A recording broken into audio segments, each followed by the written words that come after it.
Hola la compagnie, j'espère que vous allez bien. Aujourd'hui, on se retrouve dans une nouvelle vidéo dans laquelle on va parler de recharge d'iPhone et surtout de comment optimiser la recharge pour améliorer la durée de vie de la batterie. Donc suite à ma vidéo sur l'iPhone 12 Pro après 9 mois d'utilisation, beaucoup de personnes ont été assez étonnées de voir que la capacité de batterie de mon iPhone était toujours à 100% après ces 9 mois d'utilisation. Et comme je vous le disais dans cette même vidéo, mon papa qui a utilisé un 11 Pro pendant 1 an et demi, eh bien était encore à 91% après 1 an et demi d'utilisation. Et encore une fois, beaucoup de gens ont été assez étonnés car certains d'entre vous sont déjà à 90, même en dessous, après simplement 9-10 mois d'utilisation. Donc du coup, dans cette vidéo, je vais vous montrer quelques astuces et vous dire un petit peu des choses qui ne sont finalement pas si vraies que ça, que beaucoup de gens font pour préserver votre batterie et surtout pour pouvoir améliorer la durée de vie de celle-ci. Déjà, le premier mythe qui est totalement faux, c'est que la recharge sans fil abîmerait votre iPhone. Et c'est totalement faux, puisqu'en fait déjà la recharge sans fil va recharger de manière beaucoup plus lente que par un câble, et ce qui fait que du coup, eh bien, la batterie va certes prendre moins d'énergie d'un coup, donc du coup ça va la préserver puisque elle va se recharger plus lentement. Donc si jamais vous avez un iPhone compatible avec la recharge sans fil, essayez de favoriser celle-ci à de la recharge filaire. Car personnellement, c'est ce que je fais 99% du temps, les 1% restants c'est quand je suis en déplacement et que je n'ai pas le choix d'utiliser un fil,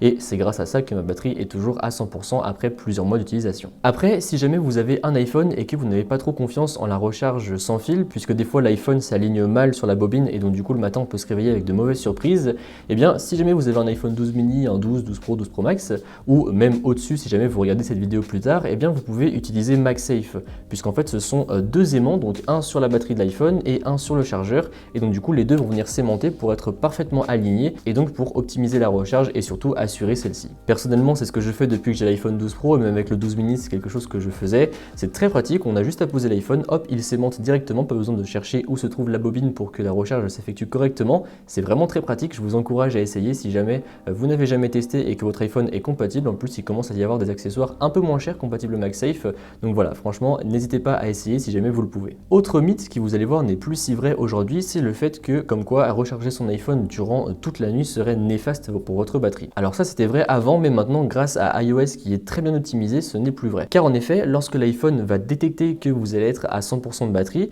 et bien en fait, l'iPhone va arrêter de charger. Ce qui fait que du coup, votre iPhone sera à 100% et il dira au câble et à la brique de ne plus envoyer d'énergie puisque ça ne sert à rien, il est déjà plein. Et par contre, comme vous le savez, un iPhone en veille va tout de même perdre de la batterie. Donc en fait, quand la batterie va redescendre à 99%, et bien le chargeur va renvoyer un petit coup d'énergie pour que celui-ci remonte à 100% et ainsi de suite toute la nuit. Et du coup, là où c'est pratique, c'est que grâce à ça, et bien le chargeur ne va pas envoyer de la puissance en continu pour maintenir l'iPhone à 100% toute la nuit. Donc déjà, ça va économiser un petit peu d'électricité, mais surtout ça va préserver votre batterie puisqu'elle ne prendra pas d'énergie toute la nuit. Et d'ailleurs, petite astuce pour les recharges nocturnes, lorsque vous allez brancher votre iPhone toute la nuit, et bien si vous allez dans les réglages et que vous descendez jusqu'à l'onglet batterie, que vous cliquez ensuite sur état de la batterie, vous avez recharge optimisée de la batterie juste en bas.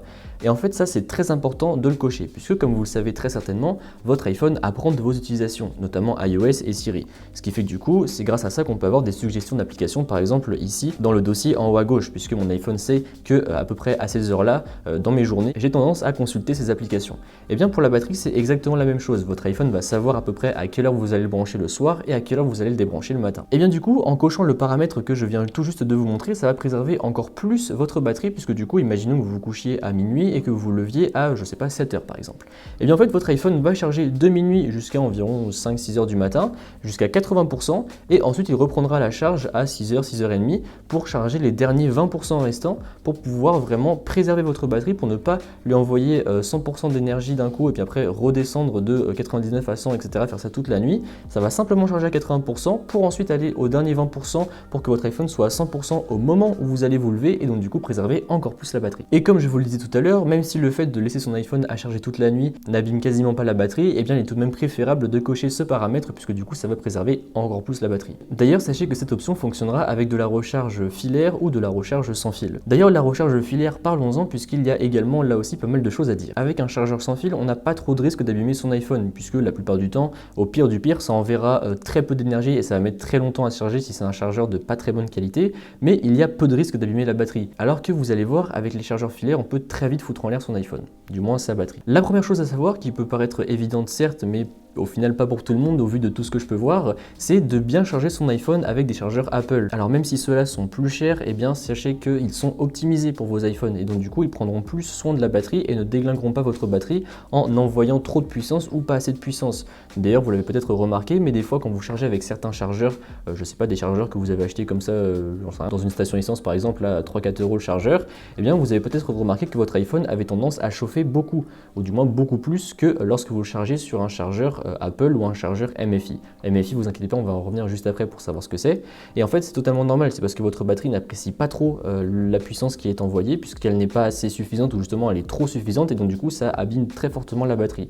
D'ailleurs petite astuce là également, quand vous rechargez votre iPhone, pensez à retirer la coque quand vous le pouvez puisque comme ça va aider à dissiper la chaleur, le fait de ne pas avoir de coque, alors que s'il y a une coque, toute la chaleur va être concentrée sur l'arrière du téléphone, donc c'est pas ouf. Après, sauf si évidemment vous avez des coques compatibles MagSafe, là vous pouvez les laisser, il n'y a aucun souci. Donc pour en revenir à nos chargeurs, je vous le disais, faites très attention au bloc secteur que vous allez utiliser.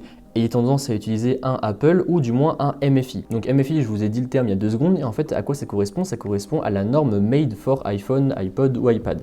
Et en fait c'est une certification faite par Apple qui dit que en gros ces chargeurs qui sont MFI eh bien, sont bons pour vos produits et n'endommageront pas la batterie. Donc du coup si jamais vous décidez de ne pas opter pour les chargeurs Apple parce que vous trouvez qu'ils sont trop chers ou parce que je sais pas vous n'en avez pas sur vous, mais que par contre vous avez un chargeur MFI, eh bien vous pouvez toujours utiliser le MFI, il n'endommagera pas la batterie de votre iPhone et donc sur le long terme vous en serez très reconnaissant d'avoir utilisé ce chargeur et votre batterie le sera également. Et dernière chose à savoir, même si Apple ne fournit désormais plus de chargeurs dans les boîtes des iPhones, ils fournissent toujours le câble. Et c'est très important de toujours garder un câble Apple avec soi, car comme vous le savez très certainement, le câble communique de la brique à l'iPhone. Ça paraît assez évident dit comme ça, puisque c'est comme ça que transite l'énergie de la prise à l'iPhone.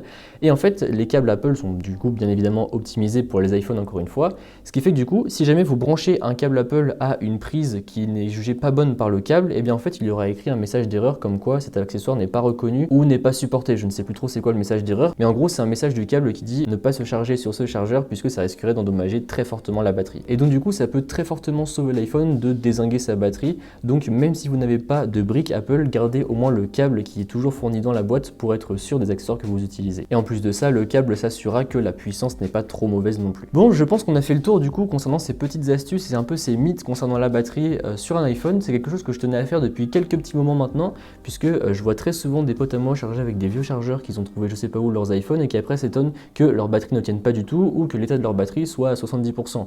Donc du coup faites très attention à comment vous rechargez votre iPhone et surtout, et c'est le plus important, aux accessoires que vous allez utiliser par derrière, sans oublier bien évidemment les petites astuces de recharge optimisée pour la nuit qui vous aideront très fortement à préserver votre batterie. Donc voilà, n'hésitez pas à me dire dans les commentaires si jamais vous avez appris des choses et si cette vidéo vous a été utile. Sur ce, j'espère qu'elle vous a plu. C'est comme d'habitude, n'hésitez pas à mettre un pouce bleu, à vous abonner et à me suivre sur les réseaux sociaux qui se trouveront dans la description.